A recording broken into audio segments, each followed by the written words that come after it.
अस्सलामुअलैकुम नाज़रीन, महरान TV news में अवां खे भली कार आहियां फराशा ऐं मूं सां गॾु साथ ॾींदो न्यूज़ एंकर मुबशर सोलंगी। सभ खां पहिरीं हिकु नज़र हिन वक़्त जी हेडलाइंस ते। तहरीक इंसाफ़ बानी पीटीआई जी ज़मानत आज़ादी लाइ दरख़्वास्त दाख़िल कराए छॾी आहे। बैरिस्टर सलमान सफ्तर ऐं ख़ालिद यूसुफ पारां इस्लामाबाद हाई कोर्ट में दरख़्वास्त दाख़िल कराई वई। तोशाखाना 2 केस में बानी पीटीआई जी सज़ा मुअत्तल करण जी इस्तेदाद दरख़्वास्त में मौक़िफ़ इख्तियार कयो वियो आहे त बानी पीटीआई जी हिकु अखि संगीन बीमारीअ में मुब्तला आहे। उन बीमारीअ जो इलाज जेल में मुमकिन नाहे। ज़मानत ते खेसि आज़ाद कयो वञे। इत्तलात वारे वज़ीर अता तारड़ चयो आहे त पीटीआई बानीअ जी अखि जो वधीक मुआइनो करायो वेंदो। पीटीआई बानीअ जो अखियुनि जो ख़ुसूसी तिबी इदारे में इलाज कंदासीं। सोशल मीडिया ते जारी कयल पंहिंजे बयान में वफ़ाक़ी वज़ीर अता तारड़ चयो आहे त पीटीआई बानीअ जे इलाज ऐं मुआइने जी तफ़सीली रिपोर्ट बि सुप्रीम कोर्ट में जमा कराई वेंदी। पीटीआई बानीअ जे इलाज बाबति अफ़वाहुनि खां पासो कयो वञे। तहरीक इंसाफ़ जे बानीअ जे पंहिंजे पुटनि सां ॻाल्हि ॿोल। अदालती हुकुम तहत पीटीआई बानीअ जी लंदन में तरसियल संदसि पुटनि कासिम ऐं सुलेमान सां फ़ोन ते ॻाल्हि ॿोल कराई वई। जेल अमलदारनि जो चवणु आहे त पीटीआई बानी पंहिंजे ॿारनि सां 30 मिंटनि खां वधीक ॻाल्हि ॿोल कई। अलीमा ख़ान तस्दीक कंदे चयो आहे त पीटीआई बानीअ जी पंहिंजे पुटनि सां 20 मिंटनि ताईं ॻाल्हि ॿोल कराई वई। पुटनि जो आवाज़ ॿुधी पीटीआई बानी तमामु घणो ख़ुशि थियो। पार्लियामेंट हाउस में अपोज़िशन इतिहाद जो धरणो जारी। क़ौमी असेंबली ऐं सेनेट में मुख़ालिफ़ धुर अॻवान बि धरणे में शरीक। PTI chairman barrister Gohar Khan ऐं सलमान अकरम राजा बि पार्लियामेंट हाउस में मौजूद। तहरीक इंसाफ़ जे अॻवान डी चौक वञण खां रोकण ते केपी हाउस ॿाहिरां बि धरणो हणी वेही रहिया। वज़ीर आला केपी के सुहेल आफ़रीदी बि मौजूद। धरणे सबबि मिनिस्टर हाउस ऐं जजिस कॉलोनीअ जो रस्तो बंदि थी वियो। पुलिस मुक़रर। वज़ीर आज़म शहबाज शरीफ़ रमज़ान रिलीफ पैकेज जो ऐलान करे छॾियो। रिलीफ पैकेज जी रक़म 20 अरब रुपयनि मां वधाए 38 अरब रुपया कई वई आहे। वज़ीर आज़म शहबाज शरीफ़ चयो आहे त रमज़ान इमदादी पैकेज जी रक़म आज़ाद कश्मीर समेत 4 सूबनि में शफ़ाफ़ निज़ाम ज़रिए विरहाई वेंदी। हर मुस्तहिक़ ख़ानदान खे 13,000 रुपया ॾिना वेंदा। गुज़िरियल साल 20 अरब रुपया मुख़्तस कया विया हुआ। हिन साल रमज़ान पैकेज तहत 38 अरब रुपया मुख़्तस कया विया आहिनि। IMF चयो आहे त पाकिस्तान सां बिजली टैरिफ में तब्दीलीअ ते ॻाल्हि ॿोल हलंदड़ आहे। बिजलीअ जी क़ीमतुनि में तब्दीलीअ जो भार ग़रीब तबिके मथां न पवणु घुरिजे। IMF अमलदारनि जो वधीक चवणु आहे त जाइज़ो वठंदासीं त टैरिफ तरमीमूं हुकूमती वाइदनि सां हिक जहिड़ा ई रखनि थियूं या न। महांगाई ऐं माशी इस्तेहकाम ते असरनि जो जाइज़ो वरितो वेंदो। वॾे वज़ीर सैयद मुराद अली शाह चयो आहे त दहशतगर्दी मां छुटकारो हासिल कयो आहे। कचे जे धाड़ेलनि जो बि ख़ात्मो आणींदासीं। दहशतगर्दी ऐं ॾोहनि ख़िलाफ़ पुलिस भरपूर कार्रवायूं कयूं आहिनि। सिंध पुलिस जे बहादुर ऑफिसरनि ऐं जवाननि जे करे ई सूबे में अमुन क़ाइमु थियो आहे। सईदाबाद पुलिस ट्रेनिंग कॉलेज में पासिंग आउट तक़रीब खे ख़िताब कंदे वॾे वज़ीर वधीक चयो आहे त कुझु ॾींहं पहिरियां दादूअ जे 3 बहादुर सिपाहियुनि शहादत माणी। सूबे में कुझु महीननि दौरान पुलिस ऑफिसरनि ऐं नौजवाननि बहादुरीअ जो मिसाल क़ाइमु कयो आहे। कराचीअ में CTD जो DSP अली रज़ा शहीद थियो। कचे में हलंदड़ साल 27 धाड़ेल मारिया विया। 81 खे गिरफ़्तार कयो वियो। 153 धाड़ेलनि सरेंडर कयो आहे।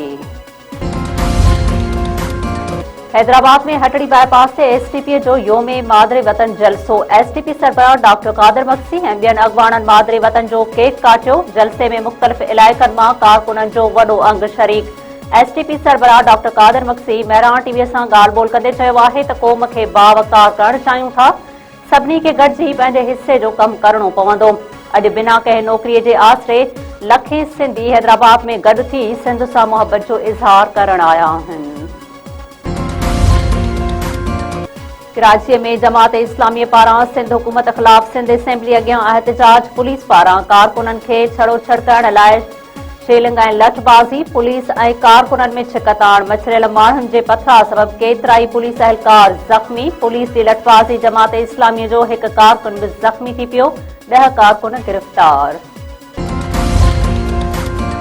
कराची बार एसोसिएशन चूंडूं थियण ताईं अदालती कार्रवायुनि जो बाइकाट करण जो ऐलान करे छॾियो आहे। बार जे जनरल बॉडी जो इजलास सलाहुद्दीन हक नवाज़ टालपुर आमिर वड़ाए चई ॿिया बि शरीक अॻवाननि चयो आहे त कराची बार जूं चूंडूं साज़िश तहत मुलतवी कयूं वयूं। जेसीं ताईं चूंडूं न थींदियूं अदालती कार्रवाइयुनि जो बाइकाट जारी रहंदो। कराची में काठोड़ लॻ M9 मोटरवे ते रोड हादसे जो वधीक हिकु ज़ख़्मी फोत, फोतियुनि जो अंग वधी 14 थी वियो। फोतियुनि में औरतूं ऐं मासूम ॿारहा बि शामिल। फोत थियल 13 ॼणनि मां 12 जो तालुक़ हिक ई ख़ानदान सां ॿुधायो पियो वञे। गुज़िरियल ॾींहुं काठोड़ लॻ M9 मोटरवे ते आयल टैंकर ऐं मुसाफ़िर बस समेत ॿियनि गाॾियुनि विच में टक्कर सबबि हादसो पेश आयो हो। सिंध जे मुख़्तलिफ़ इलाइक़नि में रोड हादसनि सबबि पीउ ऐं धीउ समेत 6 ॼणा फोत, औरत समेत 14 ॼणा ज़ख़्मी। मातवी वेझो रोड हादसे में टंडो मोहम्मद ख़ान वासे 2 ॼणा फोत, 9 ॼणा ज़ख़्मी। बदीन टंडो मोहम्मद ख़ान रोड ते कोस्टर जो टक्कर लॻण सबबि मोटरसाइकिल सवार इमरान अली लाड़क ऐं लियाकत अली ख़ास केली फोत थी विया। हादसे में कोस्टर सवार 9 मुसाफ़िर बि ज़ख़्मी। कश्मोर भरिसां ट्रक ऐं मोटरसाइकिल विच में टक्कर, ॻोठाणो धीउ समेत फोत, औरत ज़ख़्मी। फोतियुनि में याकूब कोरी ऐं संदसि धीउ शामिल। ज़ख़्मी औरत नाज़ुक हालत में इस्पताल मुंतक़िल। नऊं कोट भरिसां मुसाफ़िर कोच ऐं कार में टक्कर सबबि पीरसन औरत फोत, 3 ॼणा ज़ख़्मी। नूरियाबाद वेझो डंपर ऐं सूसकीअ में टक्कर, मंठार जखरो मौके ते ई फोत। हादसे में 4 ॼणा ज़ख़्मी। शहदादपुर वेझो नौजवान रेलगाॾी हेठां अची फोत थी वियो। कराचीअ खां पंजाब वेंदड़ माल गाॾीअ जे टक्कर सबबि पटड़ी क्रॉस कंदड़ ॻोठ आरिब रुड जो रहवासी 26 वरनि जो मोहम्मद सऊद रुड फोत थी वियो आहे। नौजवान जो लाश घर पहुचण ते घर में कोहराम। दादूअ में हिक ई ॾींहुं 2 नौजवाननि ख़ुदकुशी करे छॾी। ॻोठ कमालुद्दीन सोलंगीअ में पसंदि जी शादी न थियण ते आमिर जमाली फाहो खाई ज़िंदगीअ जो अंत आंदो। ग़रीबाबाद में सरकारी मुलाज़िम व्याजुनि जे ज़ुल्म खां तंग अची ख़ुदकुशी करे छॾी। 35 वरनि जे अहमद खोखर मुबैना तौरु आपघात कयो। वारसनि में कोहराम। वर्कशॉप वेझो पीरसन औरत मुड़िस हथां कारहं जे इल्ज़ाम हेठि कोडरूं हणी क़तल। मंगली थाणे जे हदर चक 65 में 8 ॿारनि जी माउ बिल्किस भील खे मुड़िस बेदर्दी सां क़तल करे छॾियो। जवाबदार आमिरियो भील पुलिस हथां गिरफ़्तार। मक़तूल जो लाश ज़रूरी कार्रवाई बाद वारसनि हवाले।